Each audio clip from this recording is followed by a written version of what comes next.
Not every struggle is loud. Some are hidden behind smiles or traditions or responsibility. These are season one's stories about the battles that nobody sees and how empathy changes everything. It was the 1980s in Bound New Jersey, and I lived on the second floor of a pretty modest brick apartment building. Now, inside, it smelled like vapor rub. Well, my parents called it vaporub. That little blue jar, you twist it open and it smacks you in the face with mint.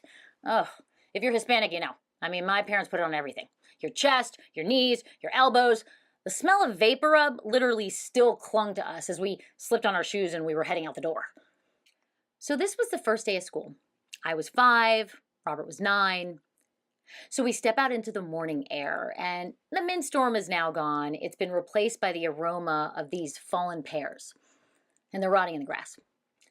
I remember I would sometimes pick them up, and I would bite into them, and I would wipe the juice on my pants, because hygiene at 5 years old it's optional.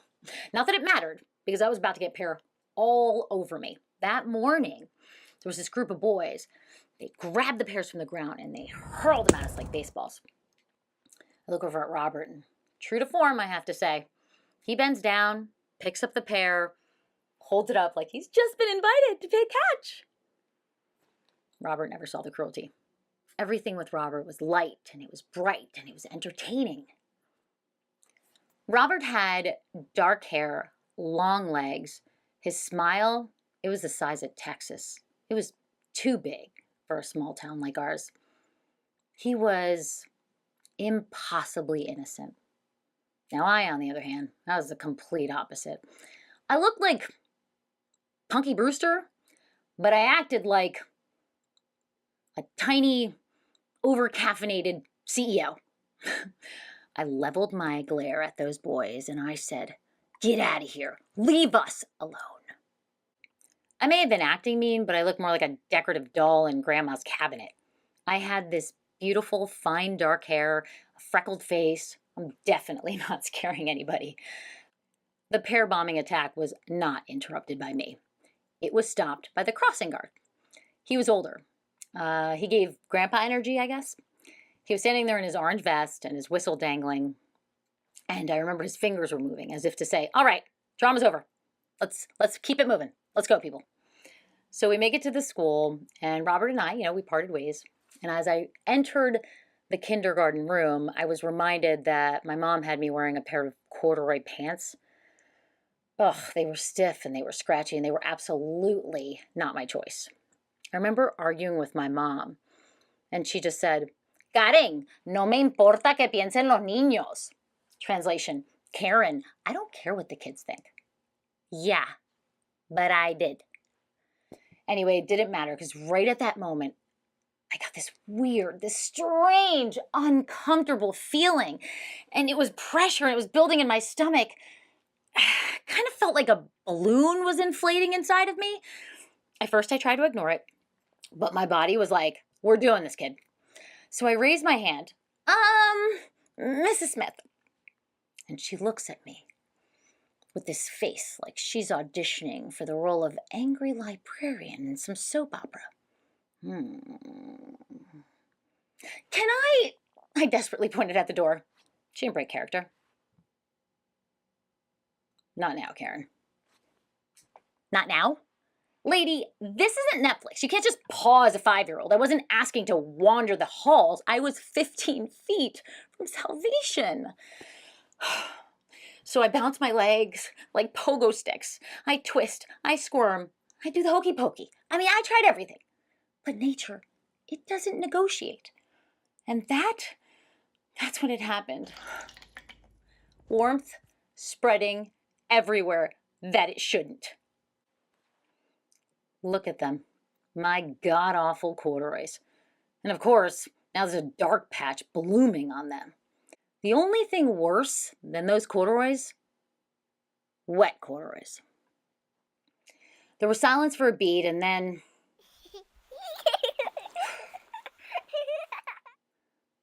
On that day, I thought people were laughing at me, my accident. But now I realize they had no idea what I was carrying on that day. Because Robert wasn't just my older brother. In many ways, Robert was my little brother. He had an intellectual disability. At 9, his mind was more like a 3-year-old's. He also had a language disability. Most people couldn't understand him. They couldn't understand a single word he said, not even when he said his own name. But I could. I understood him perfectly. I became his interpreter and his protector. And I want to be clear, my parents never put that responsibility on me. They really didn't have to. I mean, loving someone with that kind of innocence, it just naturally pulls you in. It was me. I wanted to help Robert. Except that morning, my body just, it couldn't keep up. And no, it wasn't Mrs. Smith's fault either. Let's be honest, we all miss storms that people are weathering on the inside. But then, once in a rare and sort of perfect moment, someone does see you through the clouds. On the way home, the crossing guard, he reaches into his pocket and he hands us 2 sticks of gum. One for me, one for Robert. God. I held it in my hand, and I felt for the first time that day that the world saw me. Not the accident, not the little bossy girl, but the little soldier inside those corduroys. From then on, he gave us gum every single day. And, it was just like a 25-cent gesture, but it made me feel like $1,000,000. Looking back, we are all carrying something very heavy inside of us that nobody else can see. And the most powerful thing that you can do for someone navigating life is to look past the symptom, the anger, the failure, the wet pants, and acknowledge the human being underneath. That's the moment that they realize they're no longer carrying that weight alone. It was Easter Sunday. I was 10, and my mother had just committed a crime against fashion. She dressed me like a walking fruit salad. As those church bells rang, I may or may not have cursed. Every single cherry, strawberry, and banana that was exploding off of that jumpsuit. But little did I know, that outfit wasn't a fashion mistake. It was the symbol of one of the most important lessons I'd ever learned about heartbreak, exhaustion, and the silent strength of a single mother. To understand the story behind that outfit, you first have to know my mom's foundation. My mother carried the pain of an abusive home across an ocean from Colombia, South America, to the United States. She was so simple, like the soft pink dress she wore to marry my dad at City Hall. I think that's where her fashion choices for me came from. She dressed me in the softness and the beauty that life had given her so little of. And Easter was just one of those very big days for her. And me, as the self-appointed 10-year-old princess of the household, I expected perfection, just like the previous years.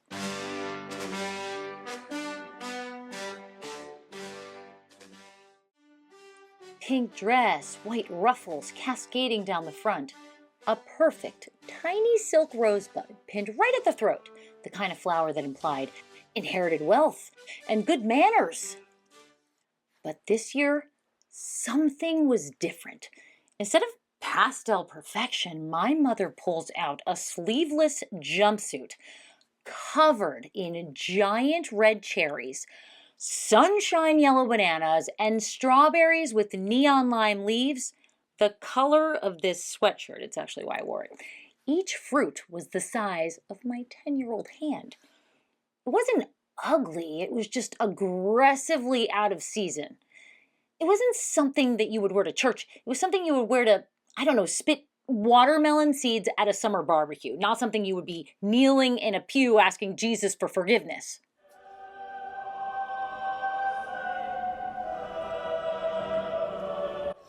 Then again, who am I kidding? None of us had the attention span to kneel at church.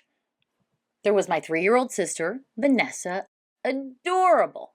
Adorable enough to stop traffic, but taking care of her was like trying to fold a fitted sheet in a windstorm. My older brother, Robert, who had special needs, well, he required constant attention. This year, it was just the 4 of us. Before the divorce, our family, we filled an entire pew. 5 of us, shoulder to shoulder, a barricade of matching holiday clothes. The empty space in the pew, it was a gap that wasn't just my dad. The gap was everything that my mom suddenly had to shoulder alone. The bills, the long factory shifts, the language barrier, and the weight of being a broken family in a foreign country to her. My mom was there, but she wasn't there. You know what I mean? Her smile, it wasn't for God and it wasn't for us. It was for the strangers passing by who they didn't know her heart was shattered in a million pieces. Church wasn't just a service for my mom, it was oxygen. A place to gather just enough strength to survive just another week. My mom was running on fumes and praying for fuel. She was drowning in invisible labor. And of course, there was me, the 10-year-old martyr, who swore that this fruit soup was the actual cross to bear on that day. But now I'm an adult, with my own kids, and sadly, my own experience with a divorce. I finally see it. That outfit wasn't a bad choice. That outfit was surrender. You know, I've searched every old album for a picture of that fruit soup because I wanted to show you, but I can't find it. I'm thinking my mom probably couldn't summon the energy to even lift a camera. But that missing photograph is the purest documentation of her state that year. Looking back, the holidays are like ballet. They're so beautiful on the outside, but they just require this immense effort. And we perform this choreography, all the meals and the traditions and the expectations. And we're striving for that one moment, the perfect soaring leap where we can find joy. Mom, completely exhausted, probably thought no one was watching. Oh, we were. We grow up and we finally see that beautiful, exhausting weight of that entire performance. So I keep a picture tucked away from when I was a teen, and now I look at it and think, that's what survival looks like. Look past the black and permed hair. It's the smile, that bright 16-year-old smile. It looks so real. But here's the thing. That smile, it lied.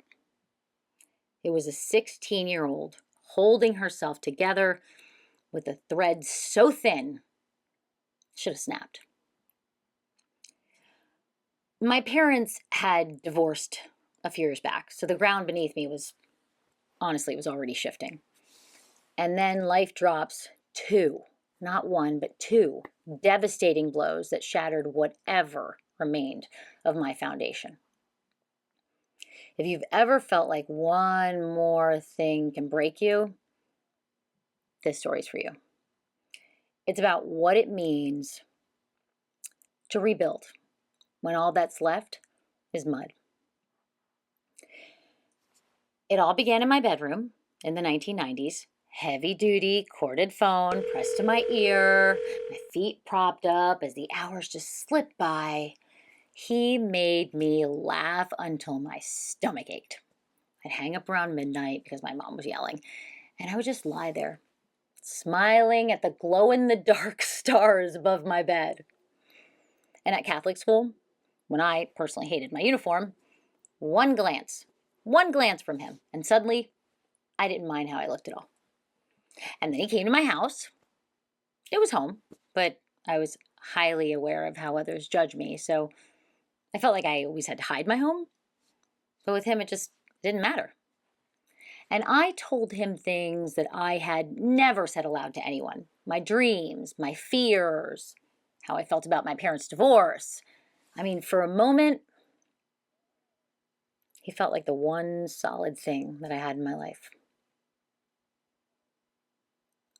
And then life shifted. My grandmother passed away. It was my first true colossal loss, the kind that doesn't just break your heart, it rearranges it. I remember she used to pull me into her arms when I was little, settling me onto her lap as her rocking chair tilted dangerously back. And she would say the most beautiful things to me with her soft voice. Daddy, she had nicknamed me. And she'd press this crumbled dollar bill into my palm, closing my fingers around it and whispering, "No le digas a nadie." Don't tell anyone. Oh, the grief of that loss. Like a weight I just could not lift. And then during that trip, he changed. He became distant. The calls got shorter. His laughter just felt thin. When you're a teenager drowning in grief, you feel every shift like it's an earthquake. And you just know when someone is pulling away. When I got back to New Jersey, without ceremony, he broke up with me. The pain was so sharp. It felt physical. Eating, pointless. Laughter, disappeared. There was this sandbag over my ribs. And school became a theater of humiliation. Every hallway felt like the eyes are staring. I've always been very talkative, but now I just sat on my porch, quiet, watching the cars pass by. I remember I asked myself the most terrifying question. If everything beautiful can be taken away so quickly, why even try to build anything at all?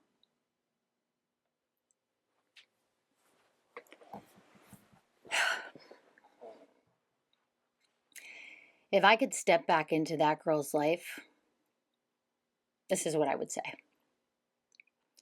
What you are feeling is real. The breakup, your grandmother's death, your family's fracture. It is grief upon grief upon grief.